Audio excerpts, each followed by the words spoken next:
안녕하세요. 저는 플루크 네트워크스에서 근무하고 있는 문건호라고 합니다. 오늘 제가 준비한 세션은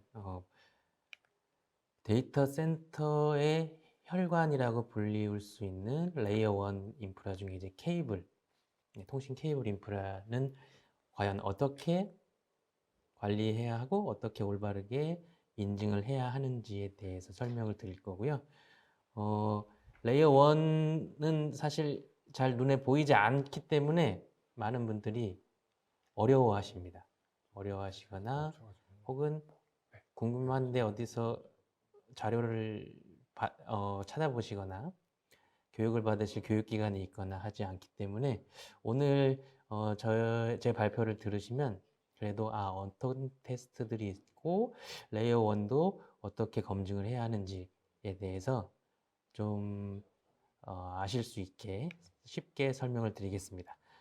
일단 저희 플루크 네트워크스라는 회사는 계측기 전문 회사고요.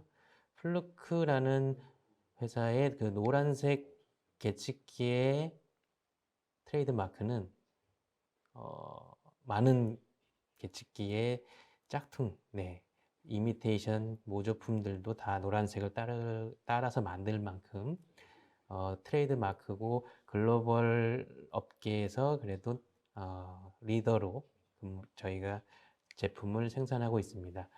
이렇게 보시면 거의 저희가 지금 29년 정도 계측기 중에 통신 계측기 시장을 선도해 왔고요. 물론 이 전기 계측기나 다른 계측기들은 훨씬 이전부터 제품을 생산했다고 보시면 됩니다. 저희 플루크 네트워크스는 많은 고객들을 보유하고 있기도 하고 많은 일반 사용자를 보유하고 있기도 하고요. 그리고 오른쪽에 보시면 Certified Technician이라고 하는 CCTT라고 하는 Certified Cable Test Technician이라고 하는 자격증 프로그램도 저희가 가지고 있어서 한 이틀짜리 교육을 이수하시고 시험을 패스하시면 자격증도 부여받는 그런 교육 프로그램도 저희가 보유하고 있습니다. 그럼 첫 번째로 카퍼 케이블이라고 하는 구리로 만든 일반 이제 저희가 트위스트 페어죠. 류티피라고 하는 트위스트 페어 케이블에 대한 표준에 대해 설명을 좀 드리도록 하겠습니다. 카퍼 케이블의 표준은 TI라고 하는 미국 표준이 있고요. 아이소라고 하는 국제 표준이 있는데 한국은 대부분은 이제 미국 표준을 따라가고 있습니다. 그런 이제 용어로 판단하실 수가 있는데 저희가 케이블 표준을 보통 카테고리 뭐 5E, 6, 6A 그렇게 표현을 하죠. 그런 표현 자체가 카테고리라는 용어 자체가 TIA에서 정한 표준의 용어고요. 아이소라고 하는 국제 표준에서는 링크 클래스로 뭐 D, E, E, A, F 이런 식으로 나갑니다. 그럼 이러한 케이블 표준은 무엇이냐? 많은 분들이 좀 혼동하시는 부분이 케이블 표준이 네트워크 속도를 좌우하거나 네트워크 속도를 가지고 케이블 표준을 표현한다라고 생각하시는 분들이 좀 많습니다. 그런데 이것은 조금 다른 표현이라고 보시면 되고요. 케이블의 표준은 물리 인프라에 대한 표준이기 때문에 케이블의 물리적인 특성을 테스트합니다. 속도를 테스트하지 않습니다. 네, 그럼 물리적인 특성이 어떤 것들이 있느냐? 카테고리 5E라고 하는 표준 자체는 맥시멈 프리퀀시라고 하는 주파수가 최대 주파수를 100MHz까지 사용했을 때 근단노화나 반사 손실, 삽입 손실 등등의 손실들이 표준에서 정한 범위 이내에 들어온다라는 뜻입니다.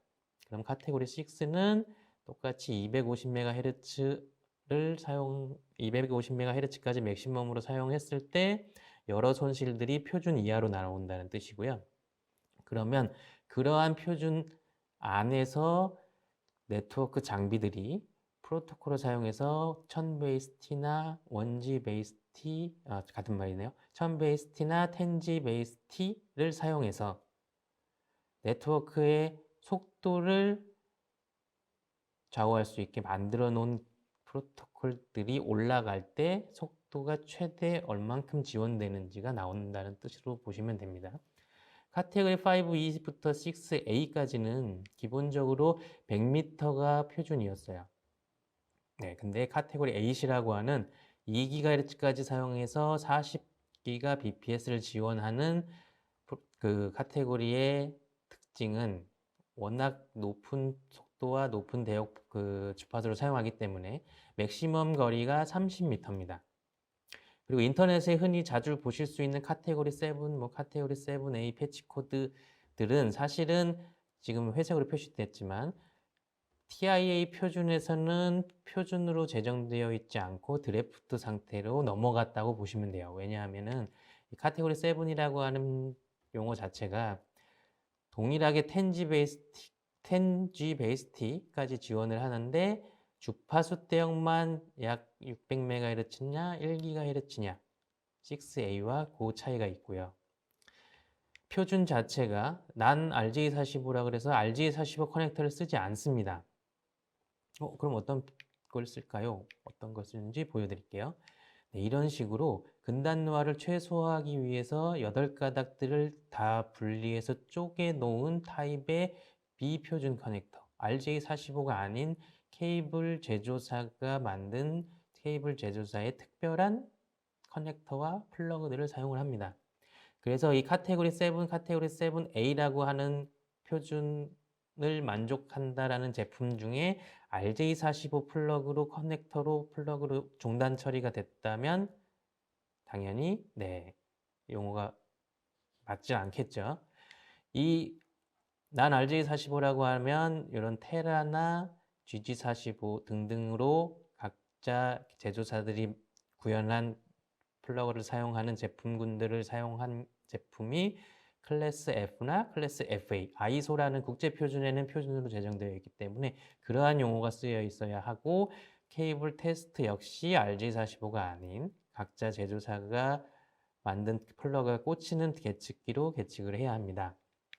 좀 더 이제 장비 쪽에 오리엔트되게 설명을 드리면 이게 대역폭을 좀 이해하셔야 돼요. 방금 설명드렸듯이 카테고리 5E는 100MHz까지의 주파수를 사용합니다. 그러면 카테고리 5E에서 구현되는 기술 중에는 1000 베이스 T라는 속도, 1000 베이스 T라는 프로토콜이 올라갈 수 있고 1000 베이스 T는 62.5MHz까지 사용해서 1기가를 지원합니다.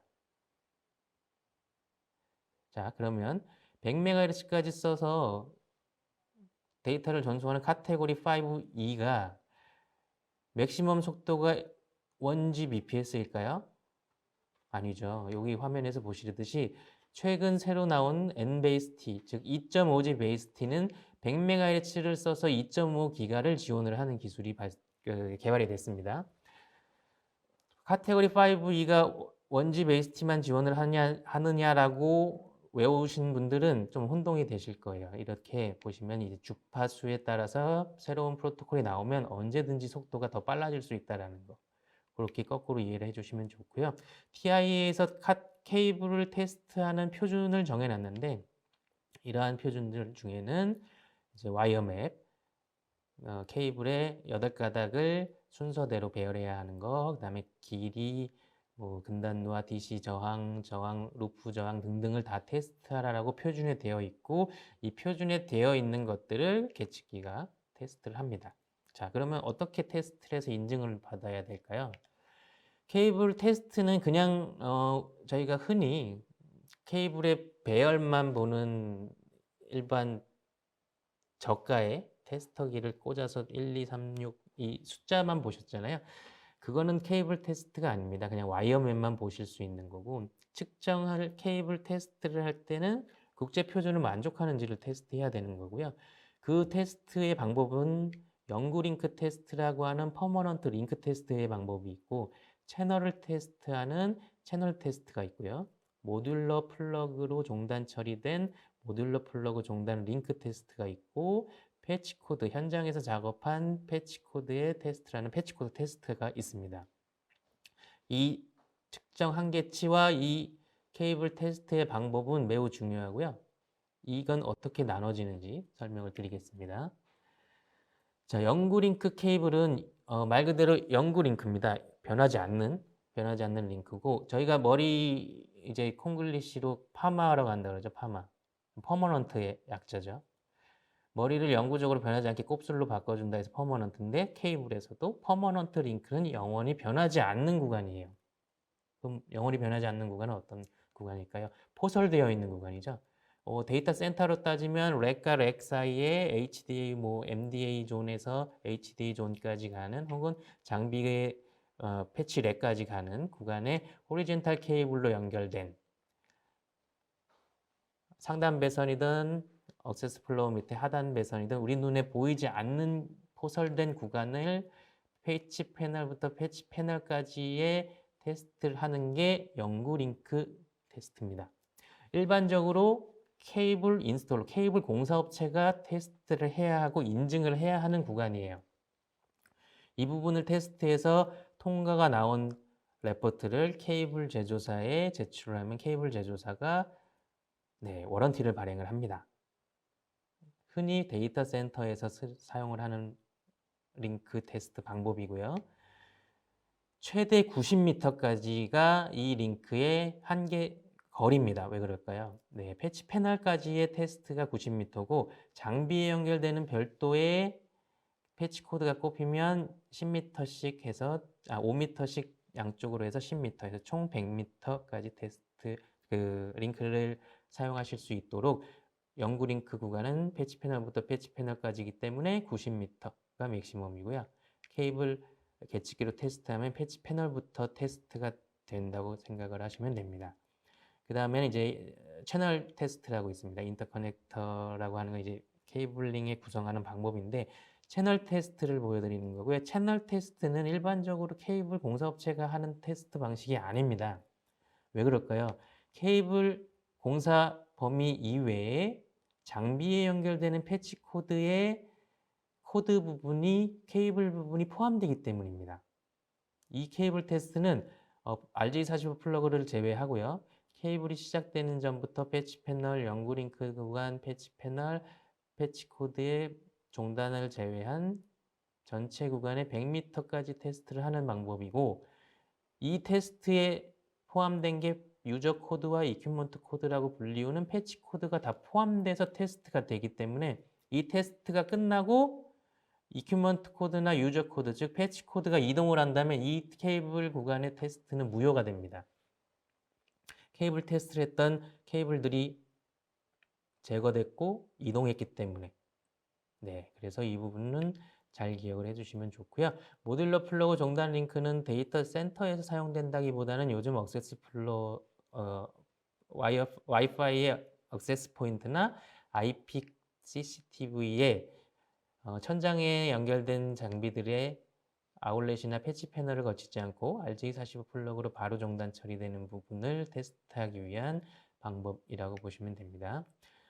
패치코드 아답타를 사용해서 패치코드 테스트를 하는 방법이 있는데요. 이 부분이 많이 혼동을 하고 있고 고객뿐만 아니라 공사를 하시는 분들도 많이 어려워하시는데, 뭐냐면은 패치코드, 아까 채널 아답타로 테스트하는 채널 테스트는 종단 처리된 RJ45 플러그를 테스트하지 않는다고 했고요. 패치코드 아답타는 종단 처리된 RJ45 플러그의 누아들을 다 확인을 합니다. 그렇기 때문에 실제로 종단에서 작업한 이 플러그에 발생되는 손실들을 테스트하기 때문에 반드시 패치코드 테스트는 패치코드 아답터로 테스트를 해야 되고요. 채널 테스트로 하시게 되면 어떤 문제가 발생하냐 하면은, 채널 테스트는 RJ45 플러그 부분을 테스트하지 않도록 표준에서 정하고 있기 때문에 채널 테스트를 하시게 되면 이 케이블만 테스트하는 게 돼요. 플러그는 테스트하지 않습니다. 그렇기 때문에 꼭 패치코드는 패치코드 테스트를 하셔야 됩니다. 카퍼 케이블이 장애가 났으면 어떻게 판단을 하고 계측기가 결과로 알려준 값들을 어떻게 분석을 해야 하는지에 대해서 설명을 드릴 겁니다. 삽입 손실이라는 게 이제 있는데요. 삽입 손실은 도체, 이 카퍼 케이블이 가지고 있는 도체의 저항 때문에 발생하는 어쩔 수 없는 손실입니다. 삽입 손실은 거리에 따라서 저항이 감쇄가 되는 거라고 보시면 돼요. 왜 삽입 손실이냐? 신호를 시작점에서 삽입하고 종단점에서 체크를 해서 손실의 차이를 계산해서 뺄셈을 해서 나오는 손실이기 때문에 삽입 손실입니다. 플러그가 모듈에 꽂혀서 나오는 손실이 아니에요. 그래서 이 삽입 손실은 거리에 따른 손실 혹은 케이블 내의 저항에 따라서 신호의 감쇄가 나와서 나오는 손실이기 때문에 대부분 길이의 초과 혹은 아까 말씀드렸던 100m인데 영구링크 테스트라면 90m가 한계이기 때문에 페일이 납니다. 그런 식으로 잘못 적용된 한계값 그리고 포설할 때 윤활제를 쓰는 경우 한국은 거의 없는데 윤활제를 쓰는 경우에는 삽입 손실이 많이 발생을 합니다. 반사 손실은 케이블에 있는 기포라든지 이제 동을 재련할 때 발생을 하게 되는데요.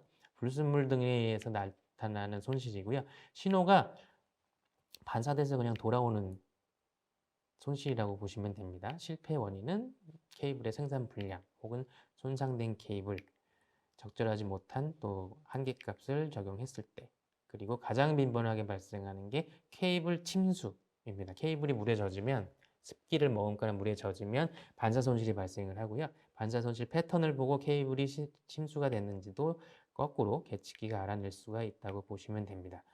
가장 중요한 건 이제 근단노화인데 근단노화는 도체가 발생하는 도체끼리 인접한 케이블에서 신호가 되돌아오는 현상, 근단으로 되돌아오는 현상이라고 보시면 되고요.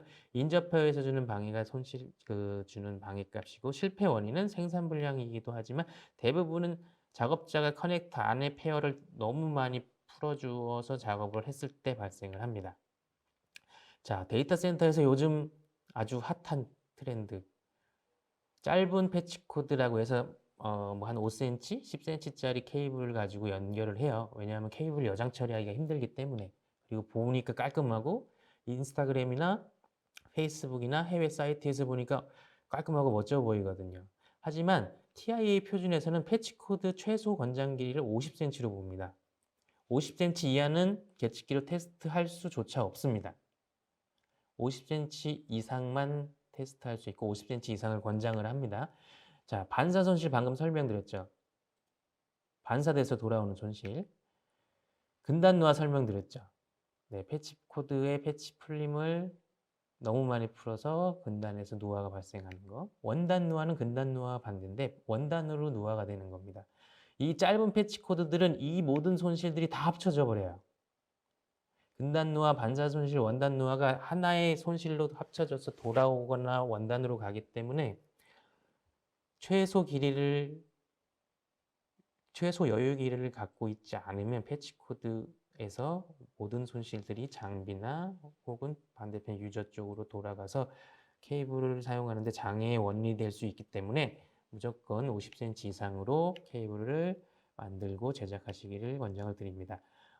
두 번째로 이제 광 케이블에 대한 설명을 잠깐 드리겠습니다. 광 케이블은 저희가 눈으로 볼 수 있는 가시광선 영역이 아니라 빨간색 적외선을 사용합니다. 적외선을 사용해서 850나노미터, 1300나노미터를 사용하는 멀티모드가 있고요. 1310나노미터부터 1550 정도까지 사용을 하는 싱글 모드가 있습니다. 눈으로 볼 수가 없어요. 눈으로 보면 오히려 눈의 시력을 손상하기 때문에 절대 눈으로 보지 마세요. 초능력이 있으셔서 이렇게 잘 보실 수 있다고 본인을 믿으시면 할 수 없지만 대부분은 초능력이 없습니다. 사람입니다. 저희는. 그렇기 때문에 보지 마시고요. 보고 싶다. 네, 이러한 장비를 쓰세요. 광 트랜시버나 FDF에 이렇게 펜처럼 생긴 거를 이제 가슴에 꽂고 있다가 갖다가 대시면 광 파장이 있을 때는 이렇게 빨간불이 들어오는 저희 플루크 네트워크스의 광 계측기가 이제 곧 출시될 예정이라서 이런 심플한 장비 하나 들고 다니면 내 시력을 90세, 100세까지 잘 각막을 잘 보존할 수 있도록 좋은 저렴한 제품도 있으니까 많이 구매하시면 좋을 것 같습니다. 네, 광 케이블의 명칭은 흔히 저희가 OM1부터 OM5, OS1부터 OS2, OM이라고 하면 옵티컬 멀티모드라고 해서 멀티모드고요. OS는 옵티컬 싱글 모드라고 해서 싱글 모드입니다. 각각은 보시는데 62.5 마이크로미터, 50 마이크로미터, 9 마이크로미터 이제 코어의 직경이 다릅니다. 코어의 직경이 다르기 때문에 특성들도 다르고 민감도나 여러 가지 이제 다른 부분들이 있고요. 오늘은 이제 그렇게 자세한 설명은 시간 관계상 생략을 하고 표준에 대한 것들만 설명을 드리겠습니다. 광 케이블은 데이터 센터의 액세스 플로어를 열었거나 렉을 딱 열었는데 광 케이블의 색상만 보셔도 사실은 색상이 표준이기 때문에 아실 수 있습니다. OM1이라고 하는 케이블은 오렌지 색깔이고요. OM2도 오렌지 색깔인데 이게 두 개가 헷갈리기 때문에 피복에 마킹되어 있는 레이블을 보셔야 됐어요. 근데 최근에는 이 오렌지 컬러가 OM2도 회색으로 바뀌는 추세로 넘어갔고요. OM3는 아쿠아색입니다. 보통 이제 텐지를 지원하는 케이블이라고 이제 많이들 인식을 가지고 계시지만 OM3는 이제 아쿠아색이에요. OM4도 아쿠아색입니다. OM3, OM4 둘 다 아쿠아색인데 구별하기가 힘들었어요. 하지만 이 구별하기 쉽게 하기 위해서 요즘에는 OM4를 에리카 바이올렛이라 그래서 조금 보랏빛이 띄는 핑크 계열의 색상으로 표준이 변경됐습니다. 그래서 최근 나오는 제품군들은 보라색 계열이라고 보시면 돼요. OM3와 OM4는 길이가 광신호를 최대 전달할 수 있는 길이가 다릅니다. 거리가 다릅니다. OM5는 라임색이라고 해서 이제 연두색을 사용을 하고요. OM5는 광학적인 특성을 이용해서 4개의 파장을 잘 굴절시키게끔 생산을 해서 100G까지, 뭐 40G, 100G까지도 코어 하나에 실어서 보낼 수 있는 기술이라고 보시면 됩니다. OS1, OS2는 싱글 모드고요. 싱글 모드는 커넥터만 보셔도 파란색이면 싱글 모드, 노란색 자켓이면 싱글 모드입니다. 그리고 싱글 모드 중에는 커넥터의 반사 손실을 최소화한 APC라는 타입을 사용하는 커넥터가 있는데요. 그거는 이제 초록색, 멀리서 봐도 색깔만 보시면 알 수 있도록 표준으로 정해져 있습니다. 분산이나 손실에 의한 어플리케이션의 한계값은 보시면 많이들 헷갈려 하시긴 하는데 OM1부터 OM5가 무조건 100m고 무조건 1km고 그렇지 않습니다. 1000베이스 SX에서 사용할 때 최대 거리가 따로 있고요. 텐지 베이스 SR을 쓸 때의 거리, 지원거리, 40G를 쓸 때 지원거리 등등이 있기 때문에 이 부분은 이 슬라이드를 캡처하세요. 캡처. 네. 캡처하시고 저장해 두셨다 자주 보시면 됩니다. 자, 감쇄. 강 케이블에는 감쇄와 분산이라고 있습니다. 감쇄는 아까 카퍼 케이블에서도 제가 설명드렸죠. 뭐냐 하면 거리에 따라서 저항에 의해서 도체 저항에 의해서 감쇄되는 거. 하지만 광 케이블은 저항에 있는 게 아니라 굴절이 되다 보면 신호가 약해지겠죠. 계속 굴절이 되면 그런 거리에 따른 신호의 세기가 약해지는 것. 즉 감쇄는 거리의 제약을 만들고요. 분산, 파장이 분산되면서 파형이 찌그러집니다. 변형이 되죠. 그런 이유로 대역폭의 제약이 따르기 때문에 이 감쇄와 분산에 의해서 아까 보셨던 이러한 애플리케이션의 한계가 나온다고 보시면 됩니다. 그럼 이제 파이버 케이블의 인증 방법은 어떤 것들이 있을까요? 자, 이 파워미터와 광원이라는 계측기를 통해서 이렇게 연결을 해서 광원에서 얼마만큼의 신호의 세기를 알 수 있느냐 모릅니다. 그렇기 때문에 케이블 계측을 할 때는 기본적으로 기준 설정이라는 걸 이렇게 케이블을 연결해 놓고 광원이 얼만큼의 케이블을 광 파워를 쏘는지를 파워미터에서 인식을 시켜 놓고 기준 설정 후에 테스트를 하는데요. 기준 설정은 1점퍼, 2점퍼, 3점퍼가 있습니다. 1점퍼 기준 설정은 점퍼 코드를 하나 써서 기준을 설정하는 거고요. 이 기준 설정을 했을 때는 광 손실 측정 구간이 이 LC라고 하는 이 커넥터부터 커넥터까지 연결된 케이블 전체를 포함을 합니다. 모든 연결이 즉 손실 측정에 포함이 되는 거고요. 2점퍼 기준 설정을 하면 이미 기준 설정을 할 때 한 번의 커넥션을 기준으로 잡았기 때문에 이 기준 자체가 테스트하는 구간에서는 빠집니다. 한 번 계산을 했기 때문에. 그래서 광손실 측정 구간은 하나의 커넥터를 제외한 하나의 커넥터와 케이블, 그리고 3점퍼는 두 번의 세 개의 점퍼 코드를 사용해서 하기 때문에 두 번의 커넥션이 손실에 계산됩니다. 그렇기 때문에 주로 MPO 구간을 테스트할 때 팬아웃 케이블을 사이에 넣고 테스트하고 커넥터의 양끝단, FDF의 양끝단에 광손실을 테스트하지 않는 방법이 3점퍼 기준 설정입니다. 그럼 이 1, 2, 3점퍼 기준 설정을 나누는 이유는 뭘까요? 케이블 공사를 하실 때 케이블 공사의 영역이 업체마다 다르기 때문에 해당 공사를 한 구간만 테스트할 수 있도록 나눠놨다고 보시면 됩니다.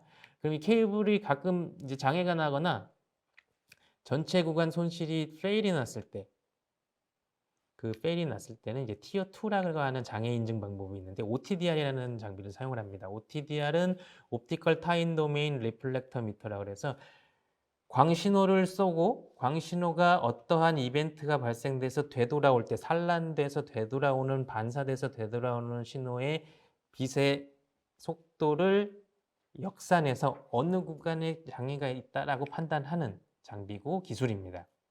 이 기술은 제조사마다 조금씩 다른데요. 네, 갑자기 제가 오타가 보이네요. 오늘 쾅 케이블이 아니라 광 케이블입니다. 네, 광 케이블이고요.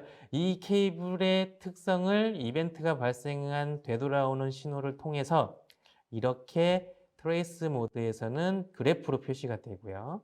이 그래프는 거꾸로 숫자로 표현을 할 수가 있습니다. 손실의 숫자를, 리플렉트 되는 반사에 대한 손실을. 그러면 이 숫자를 가지고 GUI 형태로 어느 구간의 융착 불량입니다 라고 알려주도록 만들어져 있어요. 저희 장비는. 네, 대부분 이제 그래프로만 끝나는데 GUI 형태로 만들어서 초보자도 보실 수 있고 편하게 했고요. 이 OTDR은 기준 설정처럼 보상 설정을 하는데 보상 설정을 하는 이유는 어느 구간의 테스트를 내가 할 것이냐에 따라서 이것도 보상 설정도 여러 가지 방법이 있다고 보시면 됩니다. 네, 옵티컬 테스트 티어 2 OTDR을 한번 쏴볼까요? 그럼 이렇게 광신호가 눈에 보이지 않는 신호가 적외선 신호가 갔다가 돌아옵니다. 돌아오면 중간에 문제됐던 부분들을 테스트해서 그 장애 지점의 확인 구간을 확인해서 이러한 그래프로 네, 보고 이 부분이 광코어가 서로 다른 게 혼용됐구나 해서 어떤 부분에 문제가 발생됐구나를 알 수 있어요.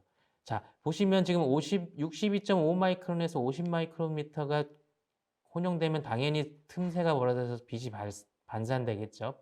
그 빛이 새나가겠죠. 그런 손실을 잡아낼 수 있습니다. 하지만 50 마이크로미터에서 62.5 마이크로미터로 광신호가 가면 아주 잘 가죠. 그래서 이 OTDR 테스트를 하실 때는 통과 실패를 정확하게 하시려면 양방향을 테스트해서 양방향 평균값을 내서 테스트를 하는 걸 권장을 드립니다. 그리고 티어2 인증 중에 광은 먼지에 아주 취약하기 때문에 먼지를 테스트하는 현미경도 있고요. 이 먼지 테스트는 그냥 육안으로 하는 게 아니라 이것도 다 표준에 되어 있습니다.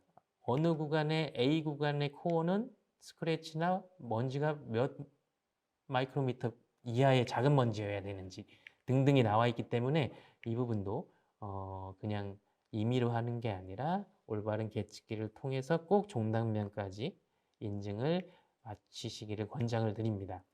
네, 그 종단면의 오염은 이러한 클리닝 키트로 깨끗하게 클리닝을 하면 대부분은 해결되기 때문에 이러한 클리닝 키트 사는 걸 아까워하지 마시고 광 케이블을 그냥 문제가 됐다고 버리실 필요 없이 클리닝 한번 하시면 대부분 해결되기 때문에 그 부분을 잘 활용하시면 됩니다. 저희 계측기 안에는 국제표준뿐만 아니라 한국에 대한 표준이 이미 펌웨어에 들어가 있기 때문에 어떤 표준으로 테스트할 건지 계측기에서 선택을 하시고 테스트 버튼 눌러주시면 통과냐 실패냐가 나오고 그 통과 실패를 컴퓨터로 옮겨서 소프트웨어에서 PDF로 변환해서 레포트를 만들 수 있기 때문에 인증에 대해서 케이블 레이어 1 인증에 대해서 너무 어려워하지 마시고요.